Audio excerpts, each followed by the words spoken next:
So, what is the role of long-term scheduler? Long-term Excuse me, scheduler. sir. Yes. Sir, we can't hear you.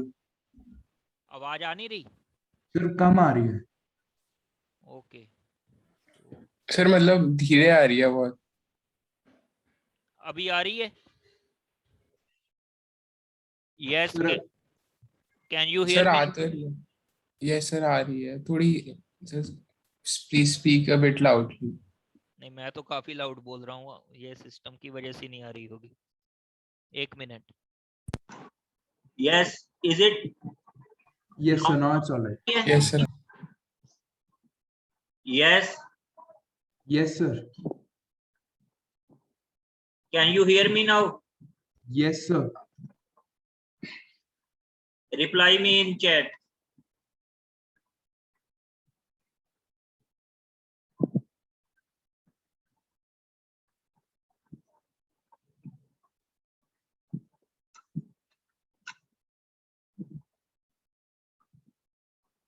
Okay. So next is आपके पास है short term scheduler and long term scheduler.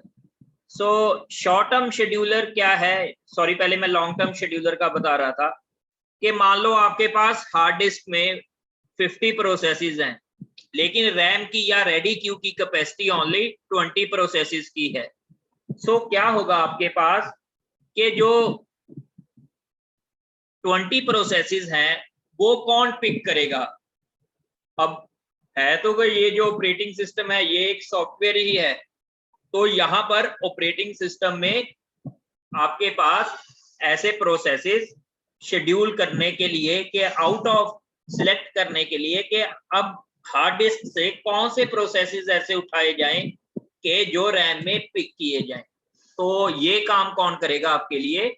Long term scheduler. अब यहाँ पर long term scheduler में लिखा हुआ है एक line, the long term scheduler controls the degree of multi programming.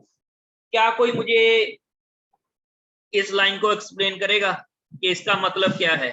The long term scheduler controls the degree of multi programming. Degree of multi programming क्या है कि एक साथ आपके कितने प्रोसेस रेडी है. मतलब कि अगर एक प्रोसेस इनपुट आउटपुट में गया तो दूसरा प्रोसेस उसकी जगह पर काम कर सके. तो ऐसे तो उतने प्रोसेस ही होंगे ना जितने वो रेडी क्यू में लॉन्ग टर्म शेड्यूलर उठाएगा. तो इसीलिए कहते हैं कि जो long term scheduler controls the degree of multi programming. Yes, any doubt? Degree of multi programming clear है?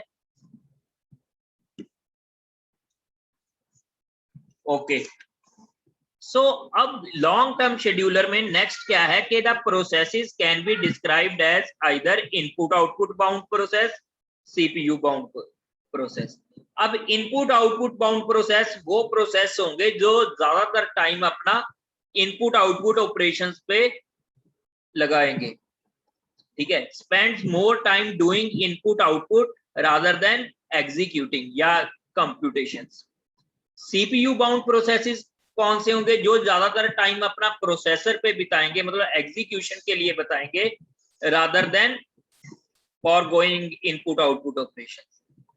तो यहां पर लिखा हुआ है the long term scheduler strives for good process mix. इसका मतलब क्या है कि लॉन्ग टर्म शेड्यूलर को इनपुट आउटपुट बाउंड प्रोसेसेस और सीपीयू बाउंड प्रोसेसेस का मिक्सचर उठाना चाहिए. ऐसे ना हो कि सारे के सारे सीपीयू बाउंड प्रोसेसेस हो या सारे के सारे input output bound processes. So can anybody explain this कि इसका मीनिंग क्या है?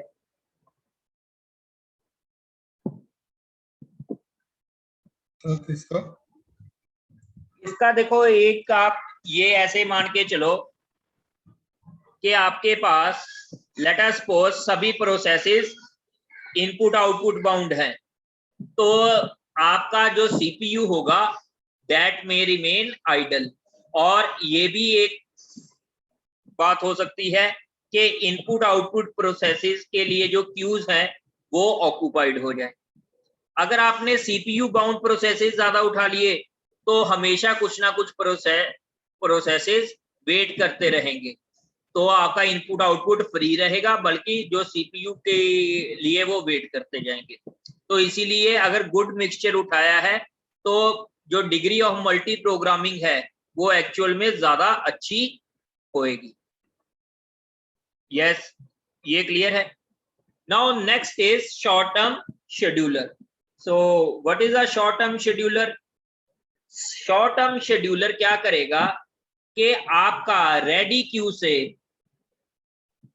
कौन सा बेस्ट प्रोसेस आगे एग्जीक्यूट हो वो चूज करेगा आपका शॉर्ट टर्म शेड्यूलर या सीपीयू शेड्यूलर। एक्चुअली शेड्यूलिंग हम शॉर्ट टर्म शेड्यूलिंग को ही बोलते हैं और ये शेड्यूलिंग फ्रीक्वेंटली होगी, मतलब जब भी एक प्रोसेस एग्जीक्यूट होगा या हो रहा होगा, नया प्रोसेस रेडी क्यू में आया, तब तब ये शॉर्ट टर्म शेड्यूलिंग होती जाएगी। लेकिन जो लॉन्ग टर्म शेड्यूलिंग होगी वो तो क्योंकि हार्ड डिस्क से उठाने हैं, दैट में वेट कि उसको तो अभी सेकंड या मिनट्स में लग सकते हैं, लेकिन शॉर्ट टर्म शेड्यूलिंग फ्रीक्वेंटली होनी चाहिए पर मिली सेकेंड्स बेस्ड।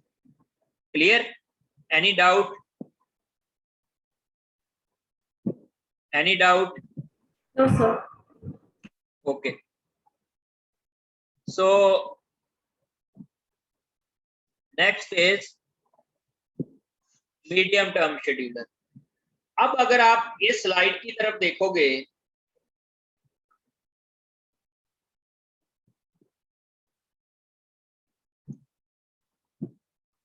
तो यहां पर इस स्लाइड में आपके पास क्या है? यहां पे प्रोसेसर है और रेडी क्यू से यहां पर प्रोसेसर के पास कोई प्रोसेस एग्जीक्यूट करके गया। मान लो लेट अस सपोज कि कोई प्रोसेसर रेडी क्यू में ऐसे प्रोसेस करके गया। सो इन केस आपने क्या किया, यहां से सीपीयू है, यहां रेडी क्यू है, यहां प्रोसेस आपके एग्जीक्यूट हो रहे हैं। लेट अस सपोज यहां पर कैपेसिटी है ओनली 3 प्रोसेसेस, ठीक है, और आपके पास टोटल प्रोसेसेस जो एग्जीक्यूट होने थे वो थे 15। तो मान लो थर्ड प्रोसेस पहले एग्जीक्यूट हो गया और उसके बाद आपका मल्टीटास्किंग सिस्टम चल रहा है, तो हर प्रोसेस की बारी आएगी टर्न बाय टर्न। तो मान लो पहले थर्ड प्रोसेस एग्जीक्यूट हो गया।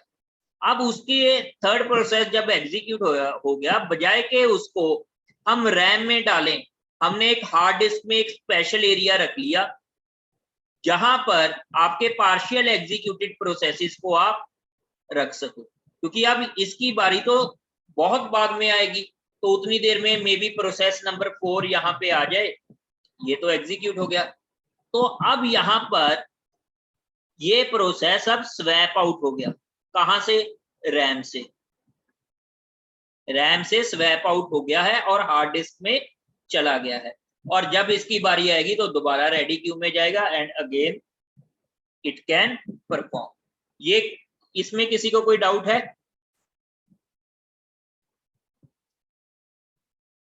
Yes, any doubt? अगर डाउट है तो मुझे चैट में बता दीजिए, अगर क्लियर है तो भी बता दीजिए। Clear. Clear? Okay, so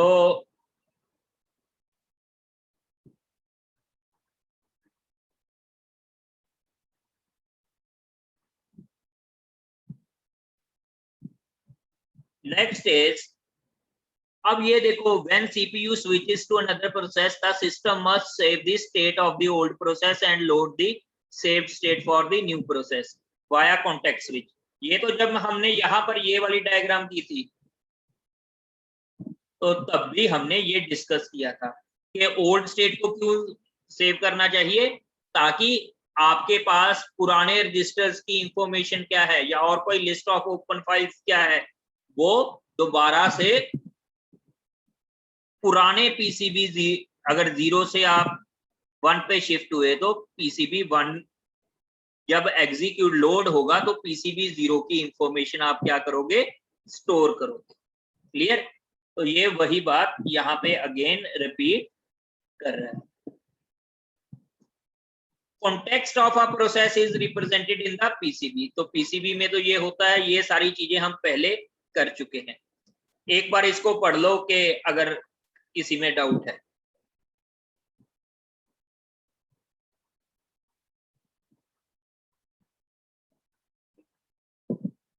context switch time is overhead, ये टर्म तो क्लियर होगी ना। उस कॉन्टेक्स्ट स्विचिंग के टाइम पे आपका सिस्टम के स्टेट में रहेगा, आइडल स्टेट में।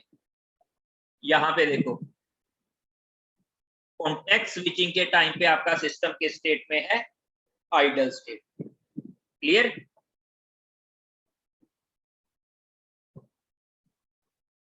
तो अब again system must provide mechanisms for process creation. Yes, आप प्रोसेस क्रिएशन के लिए कौन सी सिस्टम कॉल यूज करते हो? Yes anybody? 2 लेक्चर्स लगे थे इसके ऊपर। प्रोसेस क्रिएशन के लिए आप कौन सी सिस्टम कॉल यूज करते हो? फॉक्स सिस्टम कॉल, ठीक है। और प्रोसेस टर्मिनेशन के लिए आपके पास है abort and there are certain other system calls. तो अब यहां पर इसको अभी हम डिस्कस करेंगे। देखो यहां पर बेसिकली फॉग सिस्टम कॉल के बारे में बताया गया है। Parent process create children processes which in turn create other processes forming a tree of process. Generally process identified and managed by process identifier. ये तो हमने पीआईडी का पढ़ा ही है। अब ये parent and children execute concurrently, parent waits until children terminate. ये different आपके पास ऑप्शंस हैं जो हो सकते हैं with the help of system call. ये एक ट्री दिखाया हुआ है कि पहले एक प्रोसेस था, उसके बाद डिफरेंट प्रोसेसेस आपने क्रिएट किए, तो एक्चुअली वो ये होगा। इनिट प्रोसेस का हमेशा process ID will always be 1। ये एक इंपॉर्टेंट आपके पास है। अब ये आपको क्या रिप्रेजेंट करती है? लेट मी,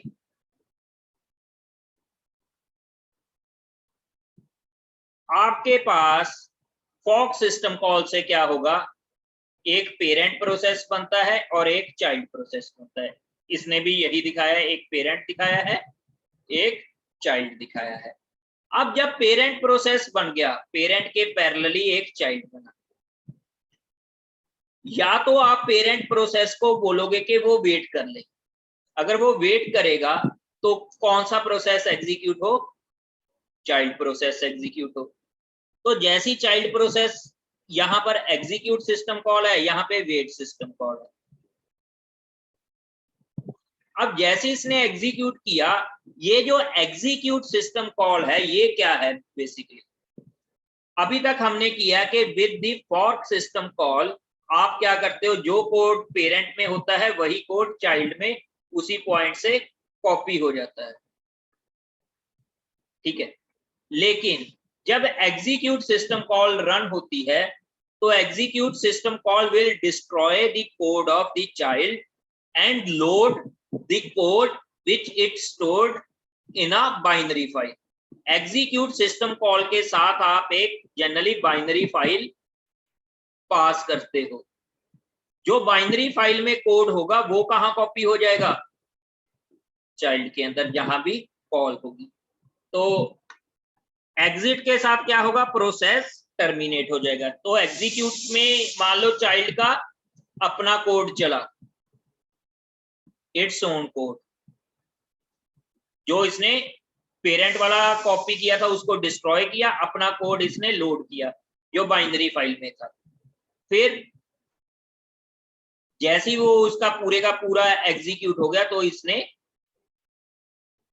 आपने प्रोसेस को टर्मिनेट कर दिया।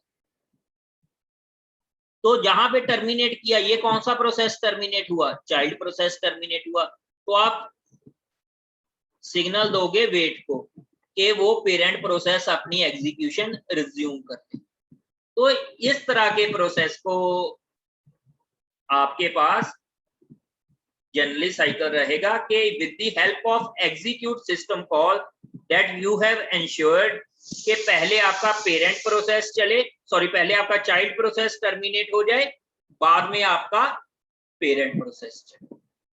क्लियर? किसी को डाउट हो? Any doubt?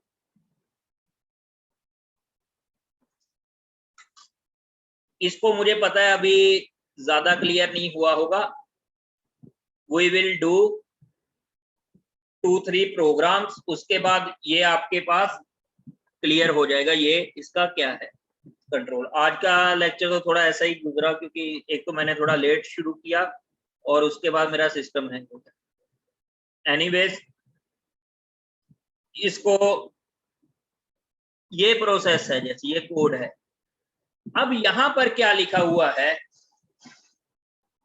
If PID is less than 0, ये तो कोई एरर की निशानी है। Else if PID is equal to 0, यहां पे देखने वाली बात है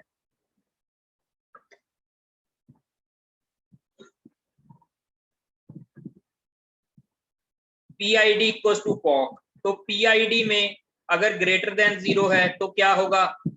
पेरेंट प्रोसेस। तो PID की वैल्यू क्या होगी? चाइल्ड प्रोसेस की ID। और इन केस ऑफ चिल्ड्रन और चाइल्ड प्रोसेस ये क्या होगा? इसकी PID की वैल्यू 0।